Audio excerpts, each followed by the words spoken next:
From New York City for our viewers worldwide, I'm Lisa Abramowicz in for Jonathan Ferro. Lift the market after a down week, correction for the S&P and NASDAQ. Can we recover? The countdown to the open starts right now. Everything you need to get set for the start of U.S. trading. This is Bloomberg The Open with Jonathan Ferro.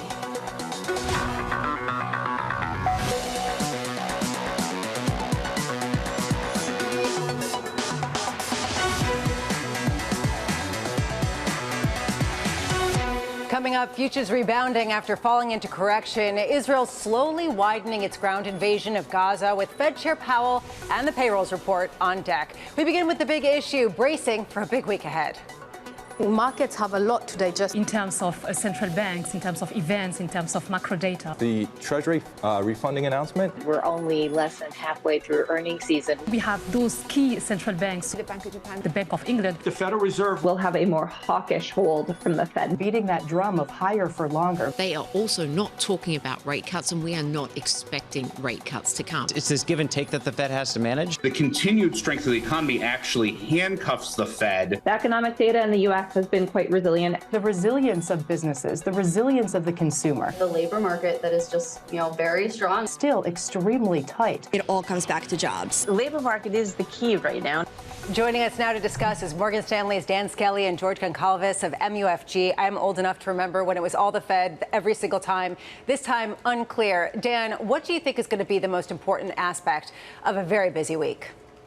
Sure. I think the Fed, Lisa, for sure. And I think continued readouts on earnings, which, so far we're about halfway through earnings season. The numbers themselves have actually been pretty solid. Comments have been solid, but guidance and revisions haven't really held up. And so while you haven't seen certainly a collapse in earnings, and that's consistent with the economy that's been resilient, you just aren't seeing enough upward movement on revisions to justify valuations. And this is a theme, Lisa, Morgan Stanley's been talking about for 3 to 4 months. And we're going to get back to that in just a minute. George, I know that you actually disagree, and you think it's really going to come down to the refunding agreement by the Treasury Department, the announcement that they put out. Why is that going to be arguably one of the most definitive moments? Hi, Lisa. Yeah, look, I think one of the reasons why, and we heard it from Chair Powell a few weeks ago when he was at the New York Economics Club, the Fed basically has outsourced monetary policy to the Treasury. I mean, we have the bond market, doing a lot of the heavy lifting. Term premium has risen, and its backup in long-term rates is one of the reasons why the Fed probably will skip hiking this meeting. Right now, we are talking about the potential for some sort of earnings revisions downward, which is exactly, Dan, what you were talking about. Michael Wilson coming out over the weekend, reiterating his bearish view on equities, as he has been talking, saying chances of a fourth quarter rally have fallen considerably, narrowing breadth, cautious factor leadership, falling earnings revisions, and fading consumer and business confidence tell a different story than the consensus, which sees a rally into year end. Dan, some people are saying there already has been a really dramatic sell-off in specific sectors, albeit not at the headline level. Why do you think there's still more to go, even with some of the carnage that we've seen in small caps, in banks, particularly the smaller ones, and consumer discretionary?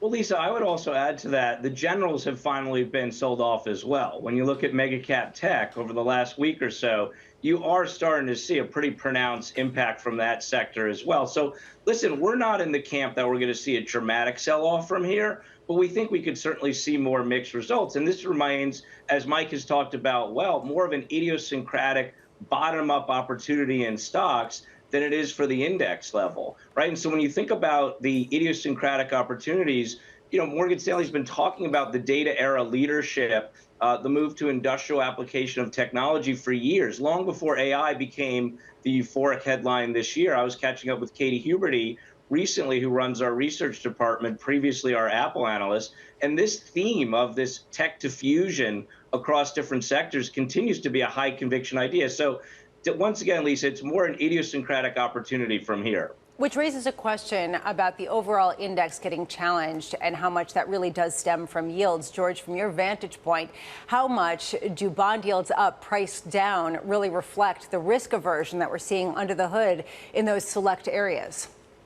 Look, I think long duration plays, which a lot of these longer duration tech companies have been closely aligned with rates, really. But over the course of the middle part of this year, there was a decoupling between some stocks, these high flyer stocks, and the Treasury market. And now I think we're recoupling. Having said that, we've had a hard time breaking above 5%. We've kind of broached it a few times on the 10-year, and until we actually clearly break above 5%, I think it's going to be hard to say that we've seen the top in yields yet. So, George, is that what you're looking for, a technical level, or is it something specific, whether it's the Bank of Japan and understanding the reaction function, or understanding what yields do in response to the potential for the U.S. to sell more debt? Look, we've been on this view of the higher supply, driving term premium, driving bear steepeners, really since July. And I think the thing is, a lot of it's priced in. We finally got positive term premium. The curve is at least disinverted to a certain extent. And we do get the quarterly refunding on Wednesday before the Fed. I mean, a lot of news probably is priced in. Unless we get a lot more supply, perhaps we'll get some relief here and we'll just start trading in a range. However, if we do get a bigger supply announcement than what the markets are expecting, and markets are really fearful of who's going to take down all this paper into year end when balance sheets are getting very precious. Which raises a question, Dan, how much lower yields are good for equities that have been a bit beaten up by higher yields, and how much they're bad based on potentially negative economic news. From your vantage point, could you see a scenario where yields go down and that actually gives a boost to equities? You know, it could, certainly for that kind of Big 10, Big 7 mega cap cohort that, you know, has very much traded in line with yields over many years. So that's number one. Number two, however, I think the story around labor resilience and tightness in labor, tightness in the housing market, and housing prices holding up, I think these stories are going to start to fade away as we go into year end. Frankly, when you look at 5% plus real growth in the third quarter, vis-a-vis higher energy prices, finally the lag effect of higher rates impacting consumer financing, the exhausted savings. And when you look at the fact that rents, market rents in the shelter environment are going to have to catch up at some point, and we'll see that slowing as well. The reality is that the market's going to care more about growth going forward, right? So I think this whole idea about inflation staying higher for longer is going to start to fade, and we'll start to see stocks and sectors correlate more towards growth. Meanwhile, investors gearing up for a busy week ahead, as we were mentioning earlier. Key central bank decisions, a Chair Powell news conference, and the latest payroll report, all in the pipeline. Joining us now to parse through this incredibly dull week with nothing going on is Michael McKee. As always, Mike, it's incredibly important to understand not only the events, but the reaction to them. What do you have your eye on? Well, the reaction is going to be the issue because these events are widely anticipated, and you only put up a few of them compared to what's actually going to be on the calendar. Don't worry, I'm not going to put up more. I'm going to talk about the ones that are really going to matter and could get the biggest reactions in the markets. Now, the Bank of Japan is going to be interesting because they're not expected to change their interest rates, but they may tweak yield curve control. And we'll talk about a little bit more about why that's important in just a second. But the Fed and the Bank of England, also meeting this week, aren't expected to do anything. Those are probably fairly well priced. Treasury refunding, this is obviously the story everybody is following. And you've seen a lot of notes from people saying that this is going to be the big one of the week. Depends on what the Treasury decides to do. Do they go out on the curve? Do they sell more bills? And how much do they have to sell in each of those tenors?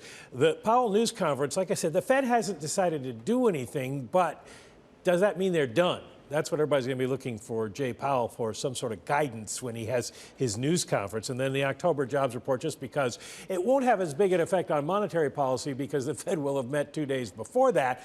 But it will be another piece of evidence that tells the market whether the Fed is going to have to come back or not. So we'll watch that. Now, yield curve control, this is important because the Bank of Japan's had it in place, capping the yields on 10-year notes since 2016. But look what's happened. We've broken out of that range. The bank has slowly let the band for trading widen because the markets are putting pressure on them. And as that yield goes up, that attracts more money out of other countries like the U.S. into Japan as the U.S. is trying to sell more stuff. And then here's the issuance total. You can see the interesting thing here, Lisa, is all the way over on the right-hand side, how volatile that has gotten as the U.S. deficits have risen. And we just got a revised deficit figure of over $2 trillion for the year not too long ago. So there's going to be a lot of sales of debt, and the market has to absorb it all. And with all these other things going on, as they said before I came on, who's going to buy all that? Michael McKee. And at what price, of course, exactly. is the issue. Michael McKee, wonderful as always. Thank you so much. If your head is spinning, you're not alone. Dan Skelly and George Concalva are still with us, and I want to go to you. This idea that we've been playing narrative roulette. Dan, you put very well this idea that growth will take the lead in terms of the driving narrative going forward, and I want to dive into that. But George, do you agree? Do you think ultimately it's going to come down to growth and not necessarily supply and not necessarily central bank shifts in policy overseas? I think over the medium term, I agree with Dan. I think that we are going to be pivoting towards growth concerns. I mean, we've been slowly entertaining that idea for the last couple of months, but we get these episodic moves up in inflation and energy-driven sort of spikes. But once we get past that, I do think that the growth story is going to matter more. There's the real risk that the consumers, have been outspending their savings, outspending their actual wage growth, and they're really going to be left with a pretty big bill in early 2024 to cut back on spending. That plus the corporates facing with really high interest costs and having to roll over debt, they're going to have to start preparing for that in 24 and 25. So the longer the Fed stays on hold, the more likely these long and variable lags are going to really hit home. Dan, one thing I was talking about with our own Gina Martin-Adams was that the biggest pain trade right now is the opposite, that growth reaccelerates on some level and that you start to see earnings really do better. How much is that a potential scenario that you've gamed out? It's a scenario. We would argue it's fairly limited in nature. Once again, 5% plus from the summer quarter with all of the music concerts, all of the movie excitement, much lower energy prices at that point, much lower rates and looser financial conditions. This is a tough cocktail. And so, look, market, to your point, markets certainly can be surprised. When we look at the rally from October of 22 to July of this year, that was all about disproving the recession consensus. The correction from, call it, July to today, that's been all about disproving this notion that that interest rates, higher rates, didn't matter for valuation and in rising uncertainty around the Fed being done or not. But we would say, look, it comes back to this idea that it's going to be tough to sustain those growth rates. And again, we're still in the soft landing camp. To be clear, Ellen Zentner, as you know, our economist, made that call back in January of 22. She's been in the soft landing camp for a long, long time. And now she's penciling in barely 1% growth in the fourth quarter. So again, in our view, we have to be a little bit mindful here of taking just too much risk. Dan Skelly, George Goncalves, both of you are sticking with us. Let's take a look at some of the stocks moving ahead of the opening bell, plus some breaking news that we just got. Here's Abigail Doolittle. Yes, Lisa, we do have breaking news, and that is our own breaking news, that GM has tentatively reached an agreement with the UAW to settle the labor discussion. They are, of course, to end the strike. They, of course, were their last holdout, and it was thought to be around retirement benefits. I'm still looking for details in terms of what the exact deal was, but, of course, Ford and Stellantis reached a 25% pay agreement. So we will see what exactly it was that perhaps created this tentative deal. But you can see the shares of GM truly popping higher. And in sympathy, Ford is gaining as well, up 1.2%. And again, as we have more details, we will be reporting those. As for some other movers on the morning, we are taking a look at McDonald's popping on a very strong quarter.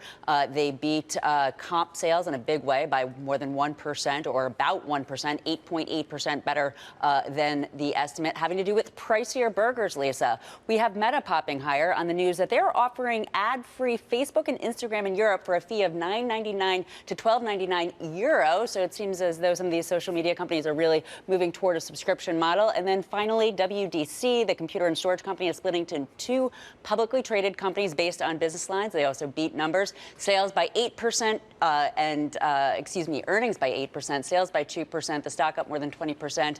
And again, just to recap the breaking news, GM is said to have reached a tentative agreement with UAW to end their strike, similar to Ford and Stellantis. Those stocks are popping higher this morning. Abigail, thank you so much. Coming up, Israel entering a new stage of the war with Gaza.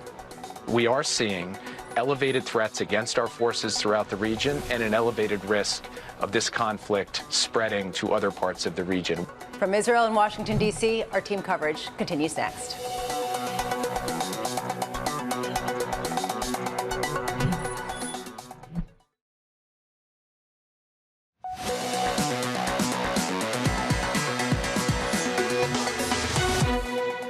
The United States will follow through on what we say we're going to do. We said that if our troops were attacked, we would respond. We responded. If they're attacked again, we will respond again. And we are vigilant because we are seeing elevated threats against our forces throughout the region and an elevated risk of this conflict spreading to other parts of the region. We are doing everything in our power to deter and prevent that.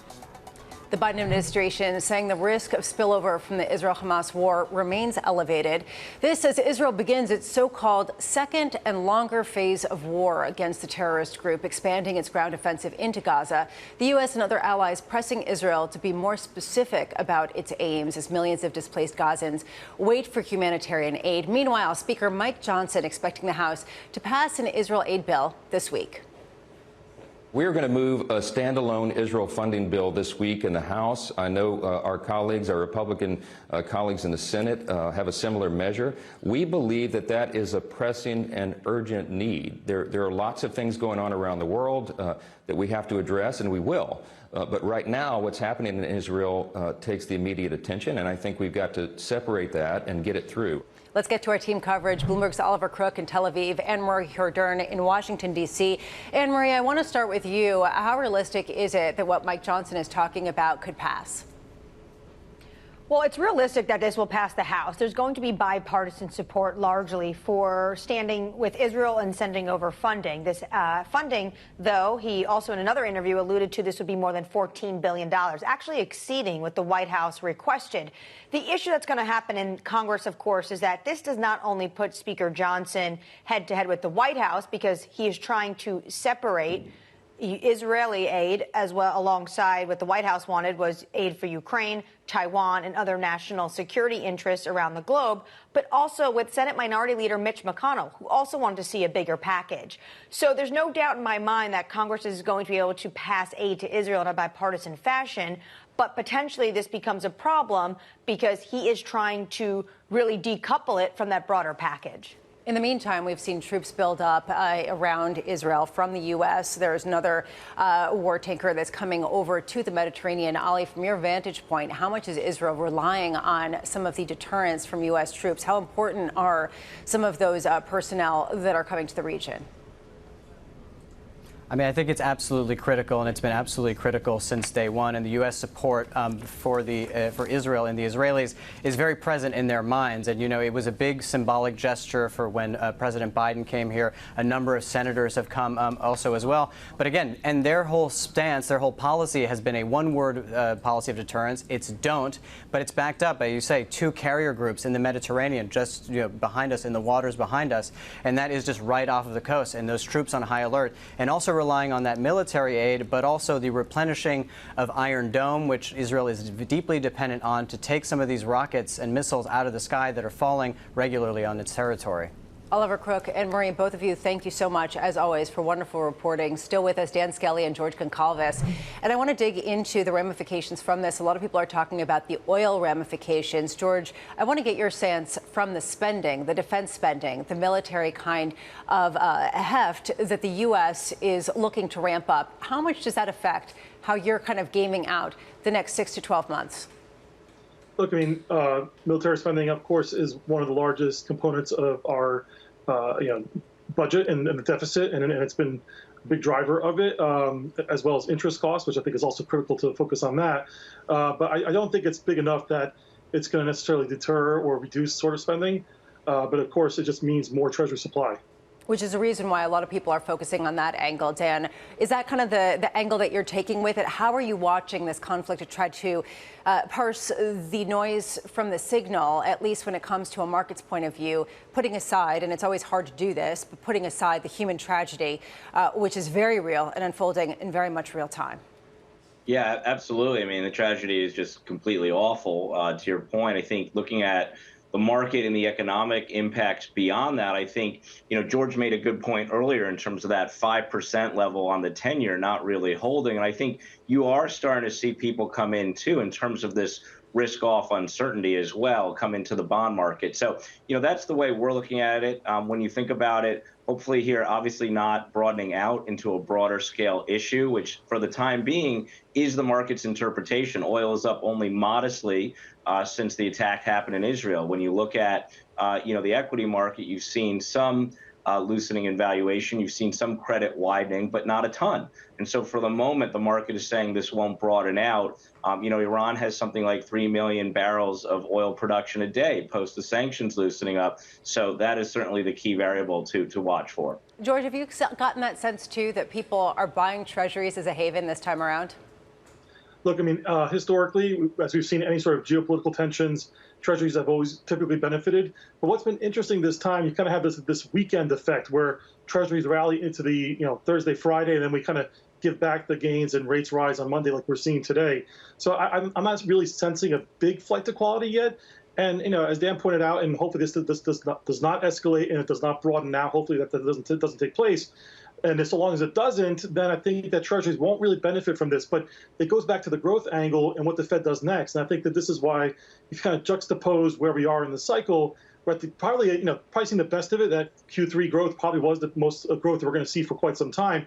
And so the 2-year, probably if there is a flight to quality, it's going to really be the front end of the treasury curve that's going to benefit more so than 10s. When we talk about the growth story, and just to sort of wrap it up and bring it full circle, Dan, from your vantage point, what are you seeing that gives you confidence that growth really will be the story and it will be slowing?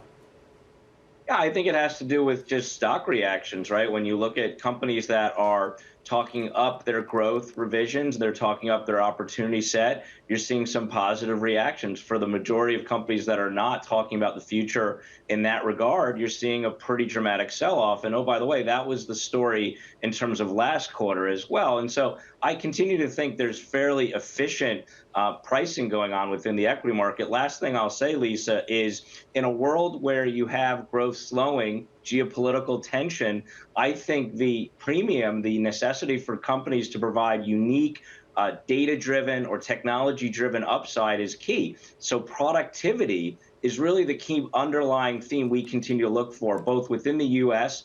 and globally, right? The Big Seven get all the headlines, all the acronyms, but they are the enablers of productivity. We're also looking at sectors like healthcare and industrials and manufacturing that are utilizing AI and big data to become more productive as well. On Thursday, non-farm productivity, to your point. Dan Skelly, Georgian Kakalvis, both of you, thank you so much for being with us. Coming up, the morning calls, and later, looking ahead to the Fed, Franklin Templeton, Sunil Desai, expecting rates to stay higher for longer. That's next.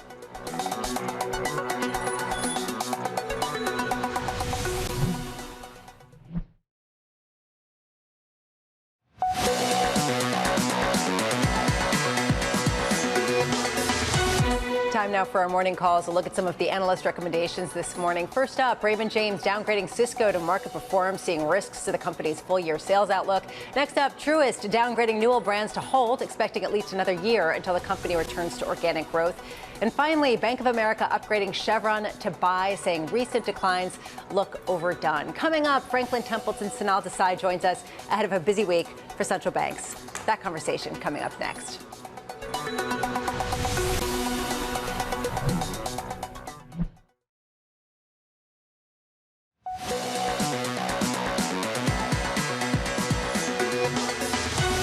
This is Countdown to the Open. I'm Lisa Abramowicz in for Jonathan Ferro, moments away from the start of trading. And you can see a bit of a reprieve after what we saw last week.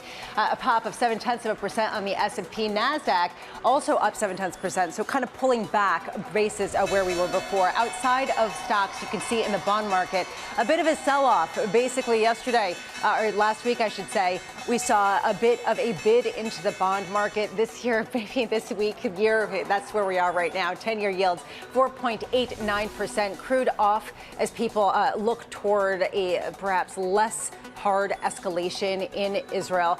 And the euro just gaining slightly versus the dollar, breaking that 106 mark after losing some ground last week. One stock to watch at the open, McDonald's third quarter sales topping estimates thanks to higher prices. The CEO saying, quote, the macroeconomic environment is unfolding in line with our expectations for the year. We remain confident in our future and the strategic direction of our business.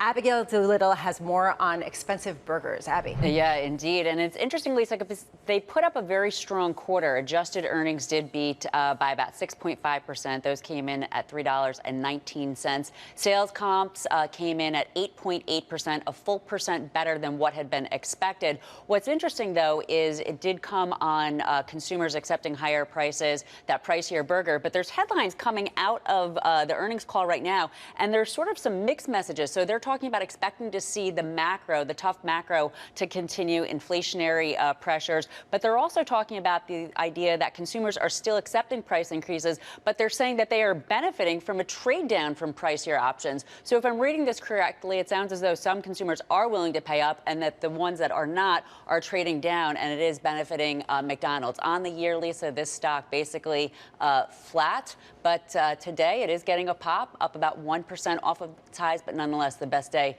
in about 2 weeks on this solid quarter. Abby, thank you so much. Sticking with earnings, SoFi increasing its revenue forecast after deposits more than tripled from a year earlier. The CEO saying, quote, our deposit funding also increases our flexibility to optimize returns, a critical advantage in light of notable macroeconomic uncertainty. Here to translate what that actually means is Bloomberg's Katie Greifeld. Katie. Hey, Lisa, yeah, SoFi surging this morning on the heels of that report. Let's start with deposits because that's the big headline here. Deposits more than tripled from a year earlier to $15.7 billion in the third quarter. Now, analysts had been looking for $14.9 billion, so a big beat there. And not to mention, of course, more than 90% of those deposits are from direct deposit members, as the CEO called it, high-quality deposits. All told, SoFi added more than 700,000 new members in the quarter. That is a record. And, of course, the company also boosted its revenue forecast for 2023. So a lot to like there. And, of course, SoFi, it's been traditionally been known as its student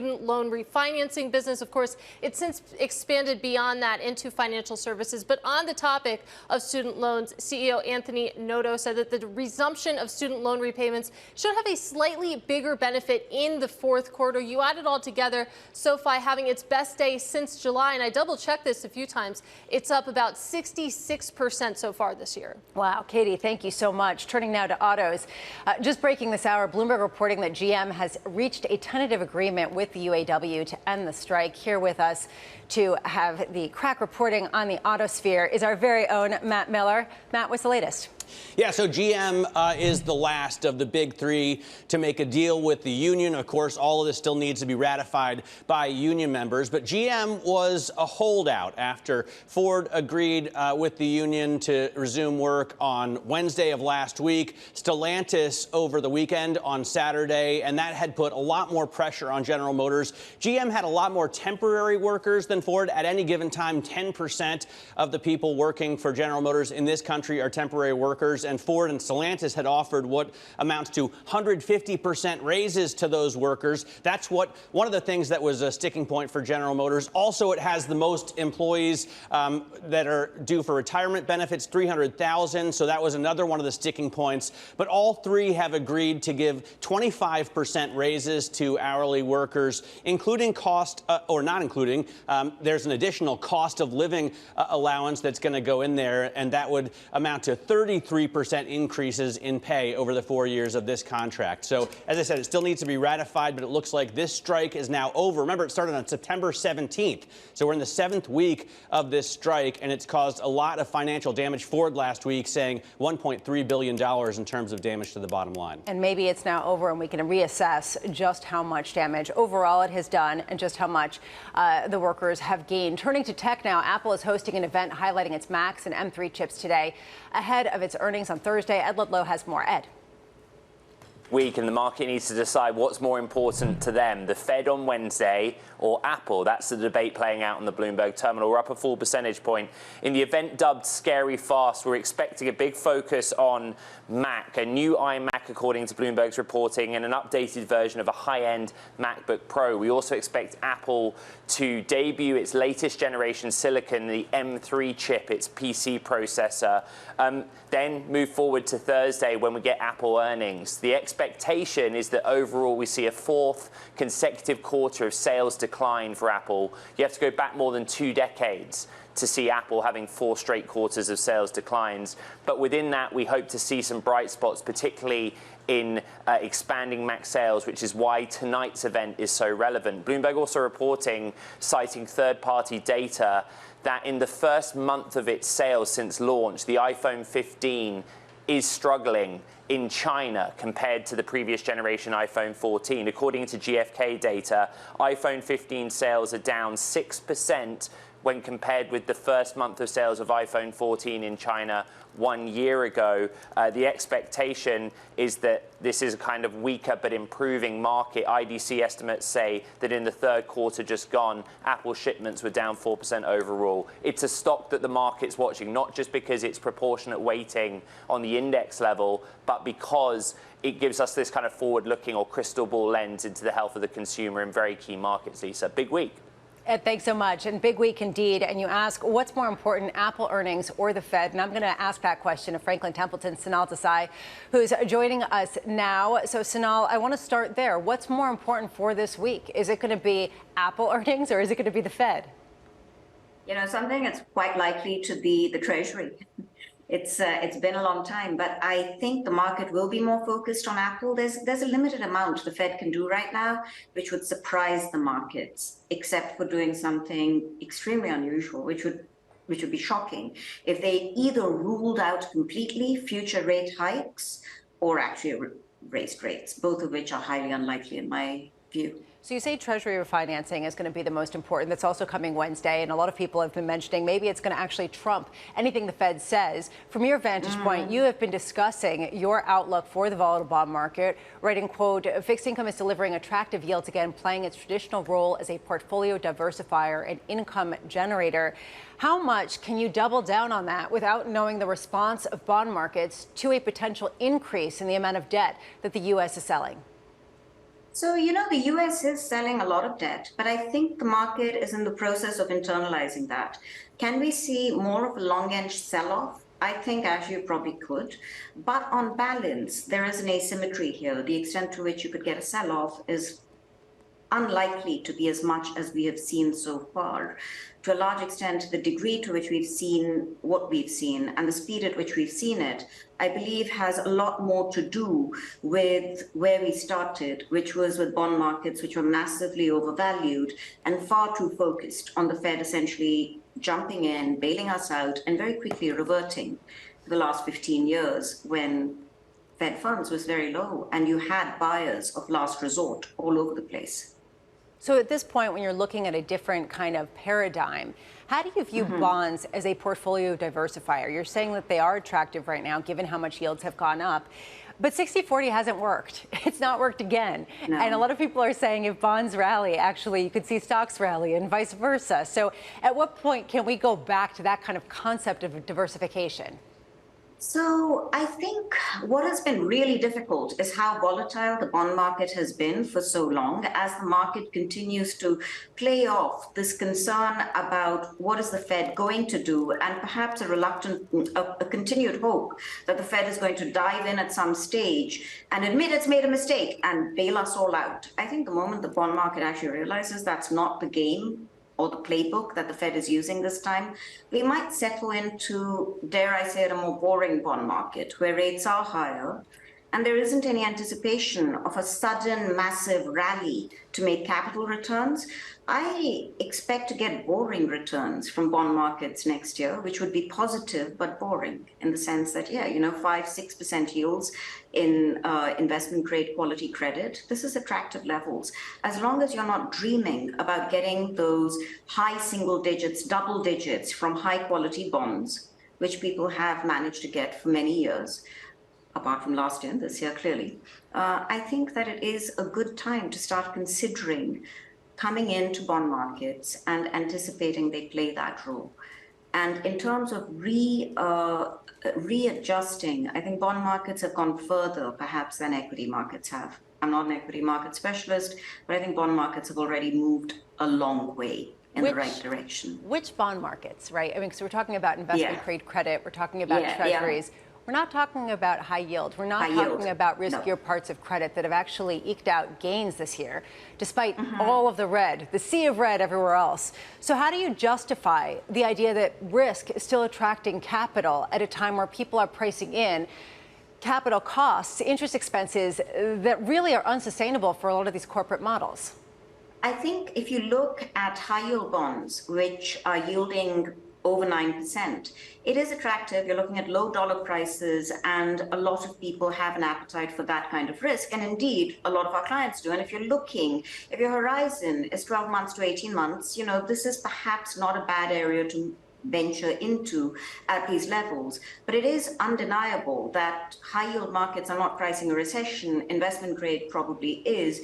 And our preference right now probably would be to remain higher in quality and move in the direction of high yield as we start seeing spreads widening out a bit more wholesale. In a sense, certainly there are attractive single opportunities. However, as an asset class, high yield would not be our number one call right now.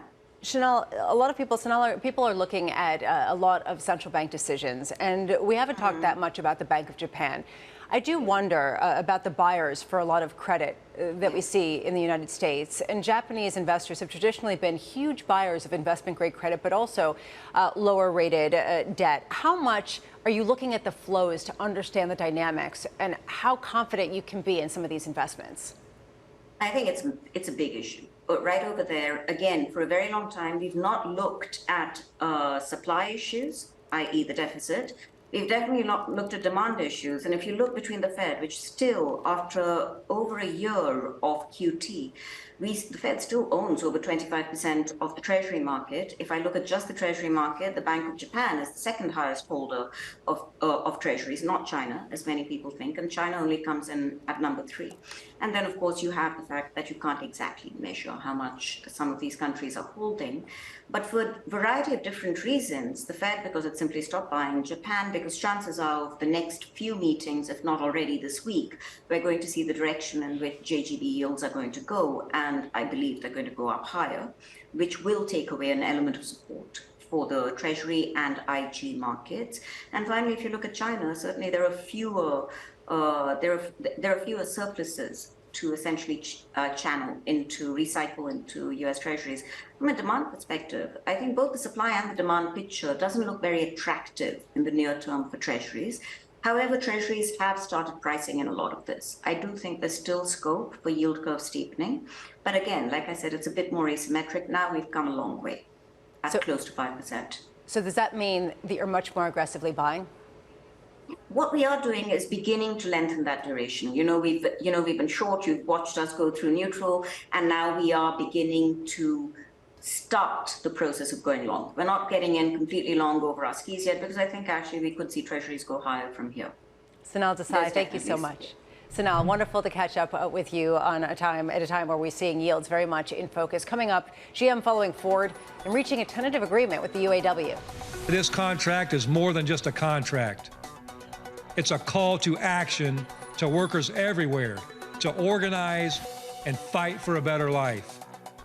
The auto workers at Ford just won a major battle in the fight for a better world. The latest on auto labor negotiations. The strike appears to be over. That conversation coming up next.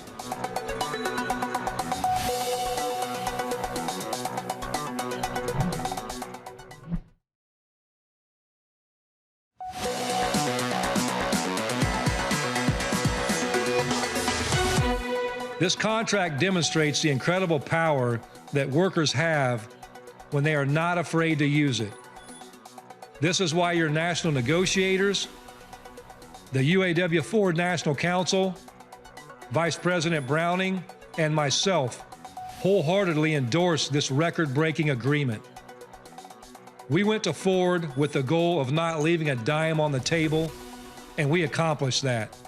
The UAW is saving the American dream, and we are doing it together. That was UAW President Shawn Fain celebrating a pending deal with Ford and what he's calling a huge victory for the union, touting the contract's economic improvements, job protections, and $8 billion in plant investments. The union also moving forward with tentative agreements with Stellantis and GM.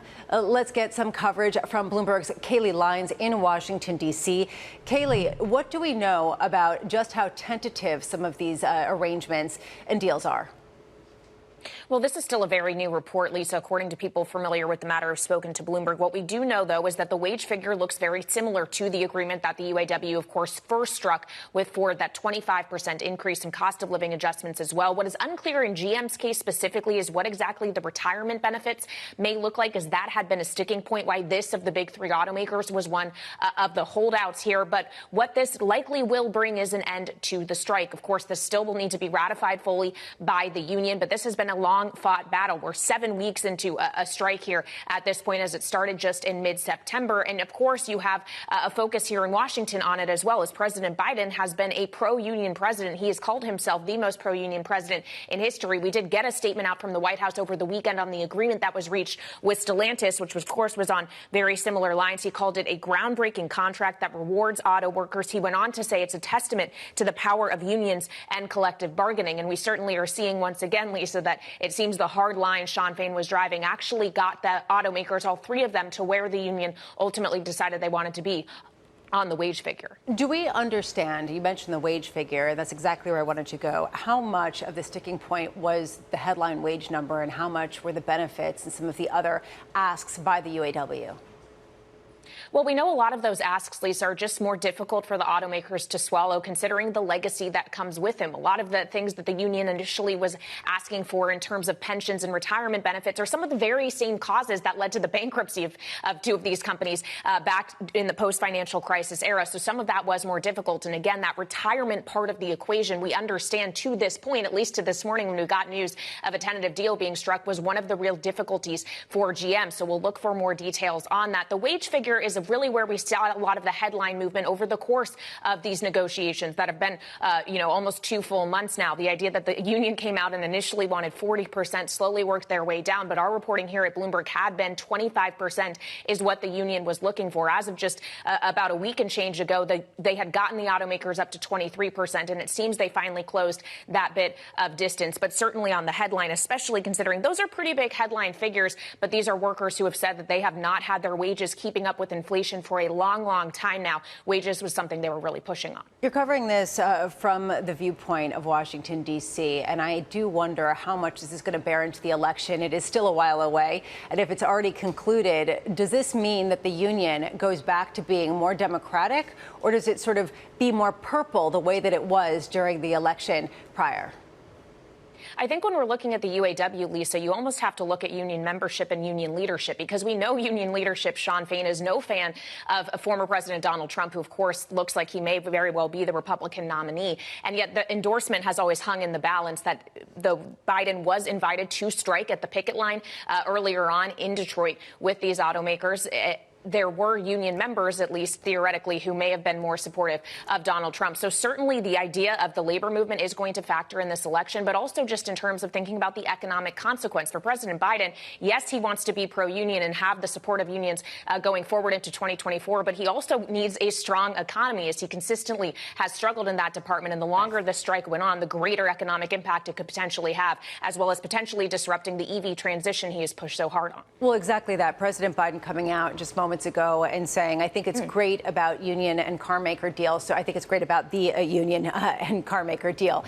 And this sort of speaks to what you were mentioning before, Kayleigh, that he is touting himself as the most pro-union president ever. Just finally, on that point of the electric vehicle transition, do we have any sense of what the thought is about what this does to that and to the wages on that front, in the EVs front, that weren't necessarily as involved in some of these negotiations?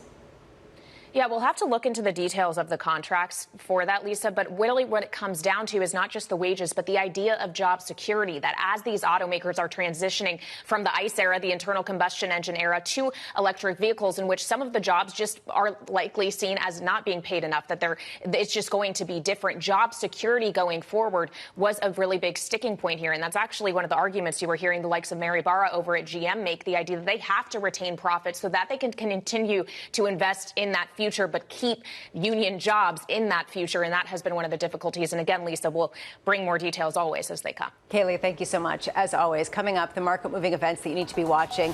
That's next in our Trading Diary.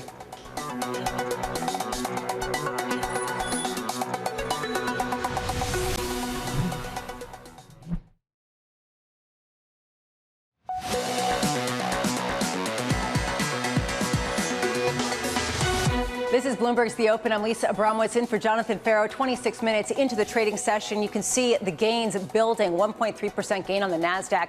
S&P gaining by more than 1%. Yields still higher, but coming a bit lower on the day. As you can see, it was up earlier more than this. Time now for your trading diary. You need to be watching this week. President Biden speaking at 2:30 Eastern on his executive order for AI protections. Tuesday, we'll get U.S. consumer confidence, plus the BOJ's rate decision.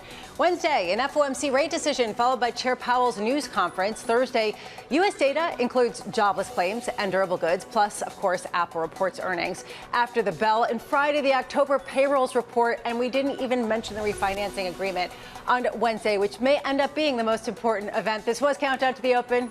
This is Bloomberg.